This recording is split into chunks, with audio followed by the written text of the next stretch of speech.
अष्ट सिद्धि नवनिधि के दाता असवरदीन जानकी माता। हनुमान जी के पास 8 सिद्धियाँ और 9 निधियाँ थी। हनुमान जी के पास उसके अलावा भी कई सारी सिद्धियाँ थी, लेकिन मूलतः 8 सिद्धियों पर आज हम बात करेंगे। 8 सिद्धियों के नाम और उनकी जो महिमा है उसके बारे में जानेंगे। हनुमान जी के पास सिद्धियों में पहली सिद्धि थी अणिमा, जिसका अर्थ होता है अपने शरीर को अणु से भी छोटा कर लेना। इस सिद्धि के बल पर हनुमान जी कभी भी अति सूक्ष्म रूप धारण कर कहीं भी विचरण कर लेते थे, इसका किसी को भान भी नहीं होता। इस बार जब श्री राम के आदेश पर हनुमान जी को समुद्र पार कर लंका में प्रवेश करना था और चारों तरफ राक्षसों का पहरा था, ऐसे में उन्होंने अति सूक्ष्म रूप धारण कर संपूर्ण लंका का निरीक्षण किया।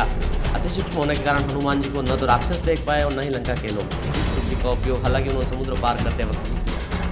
महिमा का अर्थ है अपने शरीर को असीमित रूप से बड़ा कर लेना। जब हनुमान जी समुद्र पार कर लंका जा रहे थे, तब रास्ते में उन्हें सुरसा नामक राक्षसी ने उनका रास्ता रोक लिया। उस समय सुरसा को परास्त करने के लिए हनुमान जी ने स्वयं का रूप विशाल काय कर 100 योजन तक बड़ा कर लिया। इस विशालता के कारण सुरसा डर गई। हालांकि हनुमान जी ने यह विशाल रूप कई बार दिखाया। अशोक वाटिका में माता सीता को श्री राम की वानर सेना के शक्तिशाली होने का विश्वास दिलाने के लिए भी उन्होंने सिद्धि का प्रयोग कर माता सीता को चमत्कृत कर दिया। तीसरी सिद्धि थी गरिमा, जिसका अर्थ है असीमित रूप से भारी हो जाना। इस सिद्धि की मदद से हनुमान जी स्वयं का भार किसी भी विशालकाय पर्वत के समान कर लेते। हालांकि यह रामायण काल में इसकी जरूरत नहीं पड़ी, लेकिन महाभारत काल में इसकी आवश्यकता पड़ी।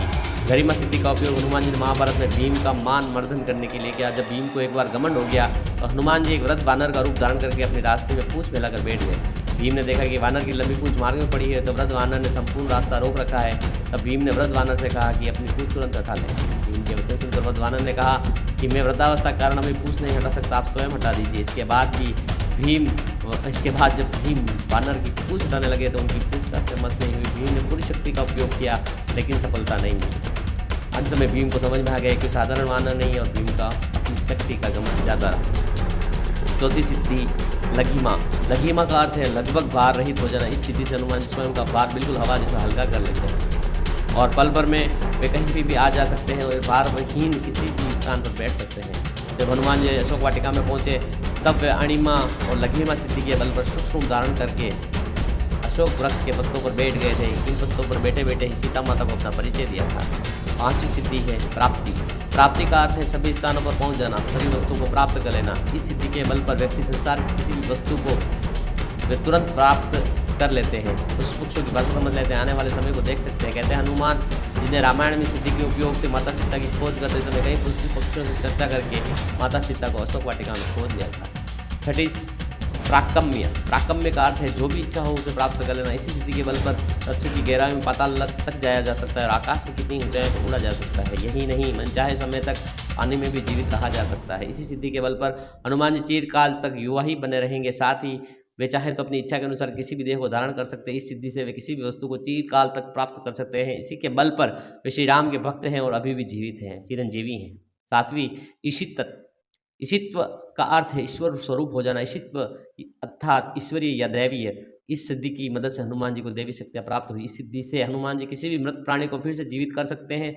इसी सिद्धि के बल पर उन्होंने पूरी वानर सेना का सकुशल नेतृत्व कर सभी वानरों पर नियंत्रण रखा था।